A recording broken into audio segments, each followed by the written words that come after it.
Welcome, children. Visarda Porvat, Navina Gajja Chanakya 2, page number 19th, 5th lesson Gonda. దీని రాసిన కవి జయశంకర్ ప్రసాద్. कहानीकार का परिचय. कवि परिचय. जन्म सन 1890 में वाराणसी के प्रसिद्ध सुंगानी साहू परिवार में हुआ.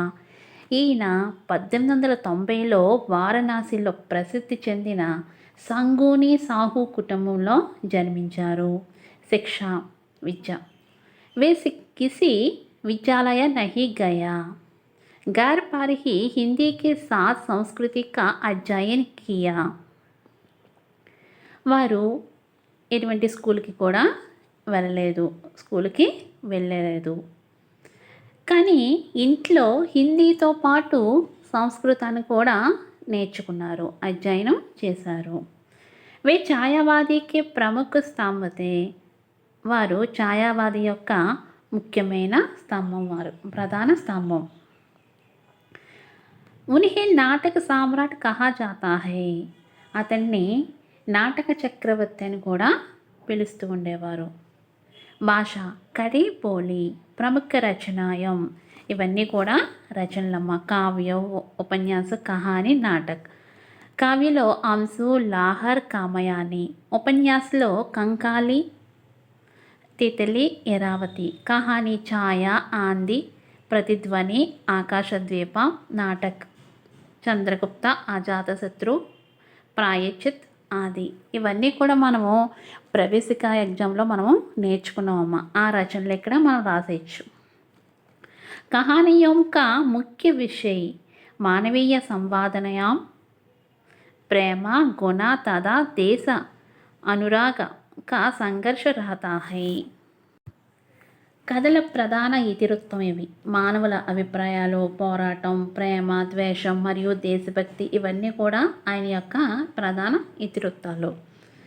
పహలా కహానీ సంగ్రహ ఛాయా 1922 में प्रकाशित हुआ. కథా సంకలనం ఛాయా 1922లో ప్రచురింపబడింది. सारांश. गोंडा कहानी जयशंकर प्रसाद जी द्वारा लिखी गई है. गोंडा కథను జయశంకర్ ప్రసాద్ రాశారు. ప్రసాద్ జీ కవిత और नाटक, కవిత్వం మరియు నాటకం के साथ कहानी और उपन्यास लिखाकर हिंदी साहित्य जगत में शीर्ष का स्थान लिया. ప్రసాద్ కవిత్వం మరియు నాటకాలతో పాటు కథలు మరియు ఉపన్యాసాలు రాయడం ద్వారా హిందీ సాహిత్య ప్రపంచంలో టైటిల్ స్థానాన్ని పొందారు. గోండా కహానీ దేవనగరి కాశీసే సంబంధిత్ హై. ఈ గోండా కథ దేవనగరి కాశీకి సంబంధించినది. జహా అజాతశత్రుకే పరిషద్ మే బ్రహ్మచారి బ్రహ్మ విద్యా సిఖానే ఆతే తే. అక్కడ అజాతశత్రు మండలంలో బ్రహ్మచారులు వేదాంత శాస్త్రాన్ని నేర్చుకోవడానికి వచ్చేవారు. శంకరాచార్య గౌతమ్ బుద్ధ సే మిలాకర్ శాస్త్రార్థ కర్తే. శంకరాచార్య గౌతమ్ బుద్ధుడిని కలుసుకొని చర్చలు జరిపేవారు. మందిరం और मठों में न्याय और धर्म के वाद विवाद होते. దేవాలయాలు మరియు మఠాలపైన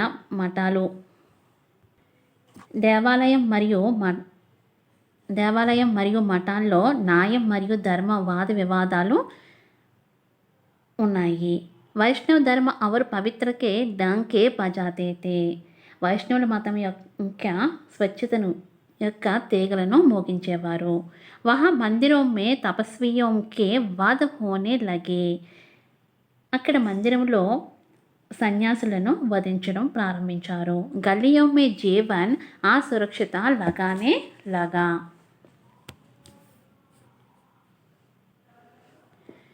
వీధి జీవితాల్లో సురక్షితం అంటే అన్సేఫ్గా ఫీల్ అయ్యేవారు అనమాట. दिन दहाड़े మహిళోं पर అత్యాచాर होने लगे. పట్టపగలు మహిళలపైన అత్యాచారాలు ప్రారంభమయ్యాయి. ऐसी हालत में किसी भी स्वाभिमान संवादनशील और साहसी व्यक्ति के लिए गोंडा बनाना आवश्यकता था. అటువంటి స్థితిలో ఆత్మగౌరవం సున్నితమైన మరియు ధైర్యవంతమైన వ్యక్తి గోండాగా మారడం అవసరం. प्रस्तुत कहानी का गोंडा कोई हिंसक उग्रवादी नहीं बल्कि अपने प्राण देकर देश की रक्षा करने वाला वीर था. ఇక్కడ సమర్పించిన కథలో గోండా హింసాత్మక ఉగ్రవాది కాదు, ప్రాణాలను అర్పించి దేశాన్ని రక్షించే హీరో. कहानी का नायक काशी के ठाकुर निरंजन सिंह का पुत्र नाहुक सिंह था.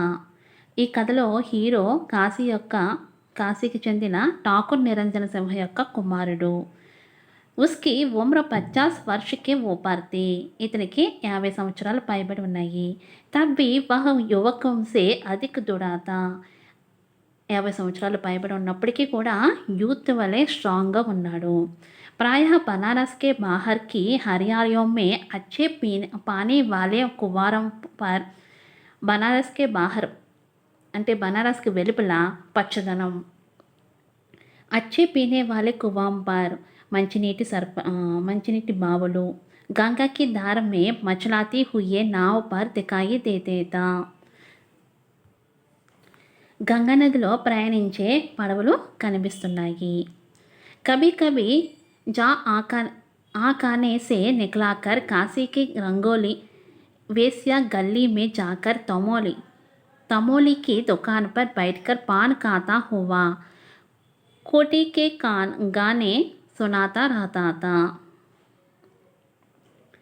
కొన్నిసార్లు జోధం నుండి బయలుదేరి కాశీలోని రంగుల వైశ్య వీధికి వెళ్తూ తమానీ దుకాణంలో కూర్చుని తామలపాకులు తింటూ పాటలు వింటూ ఉండేవాడు. కభీ ఉనికి చౌకట్ పర్ కదం నహీ రఖతా థా. ఎప్పుడు కూడా తన ఇంటికి గుమ్మంలో అడుగు పెట్టలేదు. అప్నే సారీ సంపత్తి హువా కేల్నే మే సాంగ్ కర్నే మే లుటా दी. అతను తన సంపదను మొత్తాన్ని జోదంలో ఖర్చు చేసేవాడు. జబ్ హాత్ మే పుట్టి కోడి నా హోతీ థీ తబ్ పైసం కే లియే జువా ఆడా మే ఆ జాతా థా. అతని చేతిలో డబ్బులు లేనప్పుడు జోదం దగ్గరికి వెళ్ళేవాడు. అతని డబ్బు కోసం జోదం దగ్గరికి వెళ్ళేవాడు. एक दिन नाहुक सिंह तोमाली की दुकान पर पाने खाने के लिए बैठा. ఒకరోజు నాహుక్ సింహం తోమాలి దుకాణంలో పాన్ తింటూ కూర్చున్నాడు. दुलारी को गाना सुनाने का आदेश दिया. దులారి పాటను వినడానికి ఆదేశించారు. इसके लिए 5 रुपये दिए. దీనికోసం 5 రూపాయలు ఇచ్చారు. दुलारी का गाना उसे बहुत पसंद था. దులారి యొక్క పాట చాలా ఇష్టం. పాట అంటే చాలా ఇష్టం. గానా సుర్ హోనే కే బాద్ వహా ఉస్కే ఏక్ బరత్ దికాయి ది. పాట ప్రారంభమైన తర్వాత అక్కడికి ఒక ఊరేగింపుని చూశాడు. పూछने पर पता चला कि वह बेदी सिंह के लड़की की बारात है. అప్పుడు అడిగినప్పుడు అక్కడ ఉన్న వాళ్ళు బేదీ సింహ యొక్క కుమారుడిది ఈ ఊరేగింపు అని చెప్తారు. ఇది దోనం కా మాంచ్ వర్ష సే సమాన్ నహీ హువా తా. ఈ ఇద్దరు కూడా 5 సంవత్సరాల నుంచి కలుసుకోలేదు. నాహక్ సింహ్ నే ఉస్కే యహా రహనే కి కబుర్ బేదీ సింహ్ కో బేజా ది. నాహక్ సింహ్ని ఇక్కడికి తీసుకుని రమ్మని చెప్పి బేదీ సింహ్ని పంపాడు. బేదీ సింహ్ లోట్ గయా. బేదీ సింహం తిరిగి వచ్చాడు. నాహక్ సింహ్ని భరత్ కే సాత్ జాకర్ సారా ఖర్చు కూత్ కర్కే సాదే కరవాయి. నాహుక్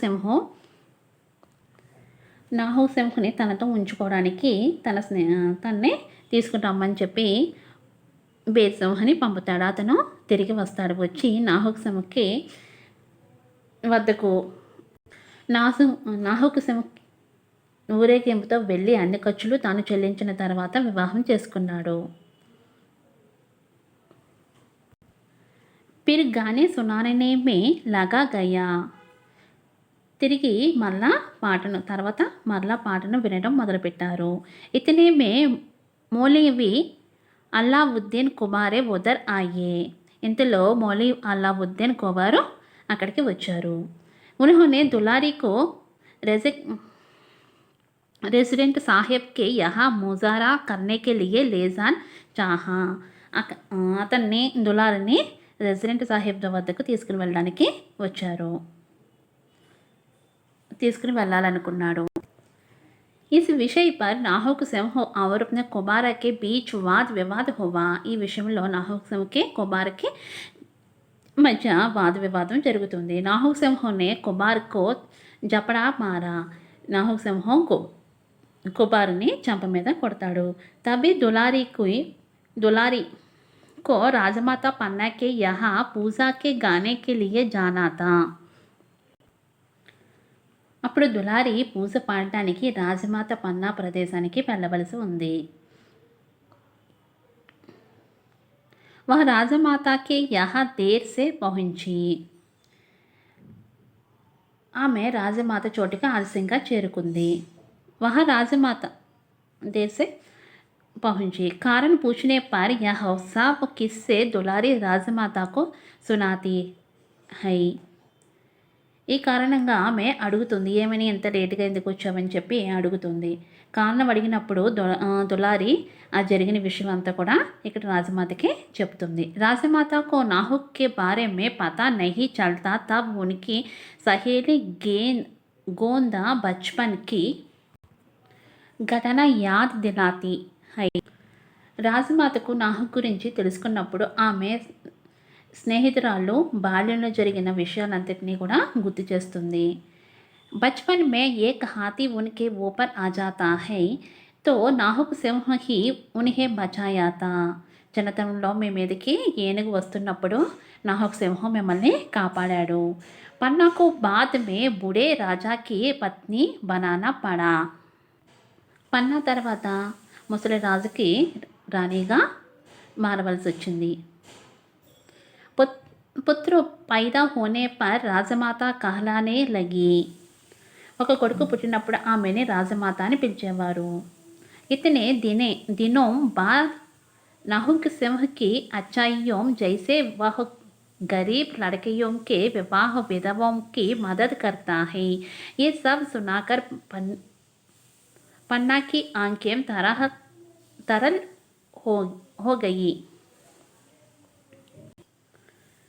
చాలా రోజుల తర్వాత పేద అమ్మాయిల వివాహం, వితంతువుల సహాయం చేస్తూ పేదవాళ్ళ పిల్లల పెళ్ళిళ్ళు చేయడం, వితంతువులకి సహాయం చేయడం వంటి నాహక్ సింగ్ మంచిని వింటూ పన్నా కళ్ళు చెమ్మగిల్లాయి.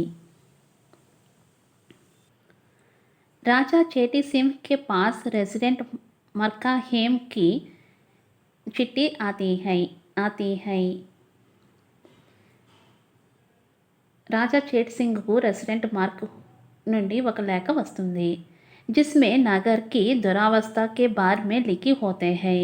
ఇందులో నగరం యొక్క దురావస్థ గురించి పరిస్థితి గురించి ఇందులో రాసి ఉంది. ఉస్కే సాత్ సాత్ మౌలవి కుమార కా బి ఉల్లేఖ. అతనితో పాటు ములావిని కూడా ప్రస్తావించబడింది.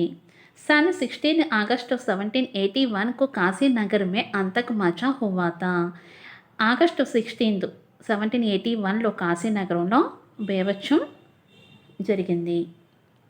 దుకాణీ బంద్ థీ. షాపులన్నీ కూడా బంద్ చేశారు. చిదారు సింహ్ కి హవాలీ మే రాజా చేత సింహ్ బంద్ కియా హుయే థే. రాజా చేత సింగ్ని చిదా సింగ్ భవనంలో ఖైదు చేయబడ్డాడు. యహ సునాకర్ నాహక్ సింహ్ కా ఖూన్ కోల్ ఉఠా. ఈ విషయం విన్న నాహక్ సింహ్ రక్తం ఉడికిపోయింది. తురంత్ వెంటనే వహ్ అప్నే సాథియోं की लेकर శివాలయ ఘాట్ పహుంచా. వెంటనే తన సహచరులతో కలిసి ఘాటుకు చేరుకున్నాడు. అప్నే ఆప్‌కో రాజా కా సేవక్ బతాయా. తనకు తాను రాజు సేవకుడిగా పేర్కొన్నాడు. మణియార్ సింహ్ को आज्ञा दी कि రాణి को लेकर वहां से निकला जाया. మణియార్ సింగ్ రాణితో వెళ్ళిపోవాలని ఆదేశించింది. गंगा की घाट पर एक नाव तैयार रखा था. గంగానది ఘాట్ మీద పడవ సిద్ధంగా ఉంచారు. మణియార్ సింహ రాజమాత को नाव पर बिठाकर रक्षक तैयार किए. మణియార్ సింగ్ పడవలో రాజమాతను ఉంచి అతని చుట్టూ రక్షక భటులని సిద్ధం చేశాడు. साहस और निदारता के साथ लड़ाकर उसने राजा चैतसिंह को भी डोंगी पर बिठाकर वह खुद लड़ाता रहा. ధైర్యం మరియు నిర్భయతో పోరాడుతూ అతను రాజు షేర్సింగ్ను కూడా పడవలో ఉంచి పోరాడుతూనే ఉన్నాడు. राजा ने देखा कि वह वीर नाहू सिंह अंग्रेजी से बहादुरी के साथ लड़ाता हुआ जा रहा है. ధైర్యవంతుడైన నాహూ సింగ్ని బ్రిటిష్ వారితో ధైర్యంతో పోరాడుతున్నట్లు రాజు చూశాడు. ఉస్కా ఏక్ ఏక్ అంగ్ కట్కర్ గిర్ రహా తా. అతని ప్రతి అవయవాలు కూడా కత్తిరించబడుతున్నాయి. इस तरह नाहू सिंह जो परिस्थितियों के अनुसार गोंडा बना वही समय आने पर अपने प्राणों की बलि देकर देश की रक्षा की. ఈ విధంగా పరిస్థితుల అనుగుణంగా నాహూ సింగ్ గోండాగా మారిన నాహూ సింగ్ సమయం వచ్చినప్పుడు తన ప్రాణాలను త్యాగం చేయడం ద్వారా మన దేశం కోసం ప్రాణాలను త్యాగం చేసి దేశాన్ని రక్షించారు. राजमाता के प्राण बचाकर अपने बचपन के स्नेह का प्रमाण दिया. అతను రాజమాత ప్రాణాలను కాపాడడం ద్వారా తన చిన్ననాటి స్నేహాన్ని రుజువు ఇచ్చాడు.